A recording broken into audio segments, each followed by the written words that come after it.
पोपटलाल पूरे दिल्ली शहर में बड़ी बड़ी डींगे मारने के लिए प्रसिद्ध था। साथ ही वो अव्वल दर्जे का पेटू भी था। उसकी इस आदत के चलते कोई भी आदमी उसे अपने घर भोज पर नहीं बुलाता था। फिर एक दिन पोपटलाल अपनी बहन के घर जाता है, जो दूसरे शहर में रहती थी। अरे पोपटलाल, बड़े दिनों के बाद तुझे मेरी याद आई। माय डियर बहना, तू तो जानती है मैं अपने कारोबार में कितना व्यस्त रहता हूँ। हाँ, तेरी बात भी सही है। अब आया है तो कुछ दिन ठहर के जाना। अरे दीदी, ये भी कोई कहने की बात है। श्यामा देवी पोपटलाल को रहने के लिए एक कमरा दे देती है।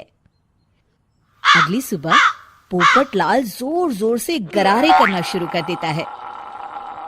नकुल की पत्नी नींद से जाग जाती है और घबराकर अपने पति नकुल को जगाती है। अरे उठिए, लगता है हमारे घर में कोई जानवर घुस आया है। कैसी अजीब अजीब आवाजें निकाल रहा है, मुझे तो बड़ा डर लग रहा है। अरे कोई जानवर नहीं है भाग्यवान, पोपटलाल मामा जी हैं, अपना गला साफ कर रहे हैं। इतनी सुबह सुबह? अभी तो सिर्फ 4 बजे हैं। मामा जी इसी तरह से जल्दी उठ जाते हैं। अच्छा, ठीक है। नकुल की पत्नी जैसे ही सोने लगती है और जल्दी नाश्ता भी करते हैं। क्या मतलब? हाँ। अरे मर गई रे, अब मेरा क्या होगा? फिर थोड़ी देर के बाद नकुल की पत्नी मामा जी के लिए चाय नाश्ता बनाने में जुट जाती है। अरे भाई वाह, बड़ी अच्छी खुशबू आ रही है। बहू, जो भी बना रही हो फटाफट ले आओ, जोरों की भूख लगी है।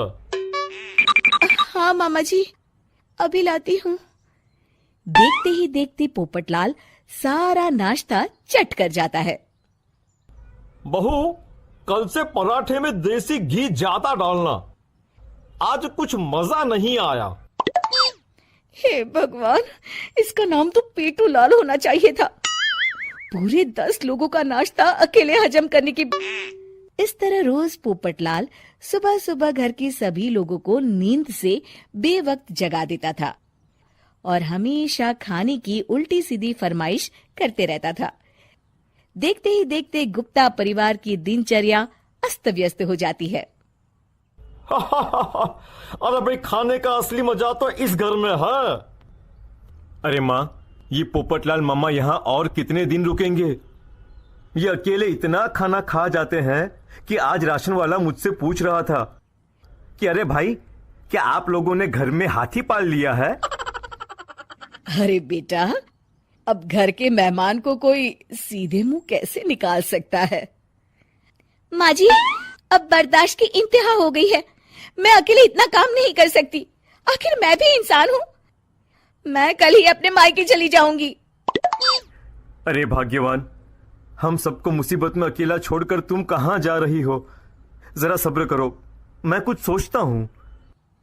अगले दिन एक डॉक्टर साहब उस घर में आते हैं। अरे नकुल बेटा, ये अरे मामा जी, माँ की तबीयत बहुत खराब है। तबीयत तो खराब होगी ही, तुम लोग उल्टा सीधा खाना जो खाते रहते हो। देखो नकुल, मैं तुम्हारा फैमिली डॉक्टर हूं, इसलिए आज से मैं जो कहूंगा तुम सबको वही खाना रोज खाना पड़ेगा। आजकल कितनी बीमारियां फैल रही हैं, पता भी है तुम्हें?